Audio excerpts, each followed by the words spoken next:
لوز اتفاق میفته، منتظر پول بک و حرکتی. یعنی برگرده اینجا، این برامون معامله هستش. حالا من 1:2 در نظر میگیرم معاملات رو که چون تو این تایم فریمه. بله میبینین چقدر دقیق و زیبا.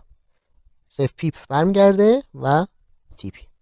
حالا شاید تیپی های بزرگتر هم بدم، اما خب تو این تایم فریم حالا طبق گفتهای مسترها دیگه وقتی داری فست اسکالپ میکنی به دنبال حالا ریوارد های بالا بودن یه خورده کار رو سخت میکنه از لحاظ روانی. خب بیام جلوتر ببینیم این ناحیه. این حالا من هنوز نرفتم جلو و نمیدونم چه اتفاقی افتاده، اما این دوتا دیدگاه روش هست. این ناحیه به سمت پایین این گلف، بالا کلوز و حرکت هنوز رد نشده این ناحیه. خب عالی. پس این دوتا شماتیک رو میدیم جلو.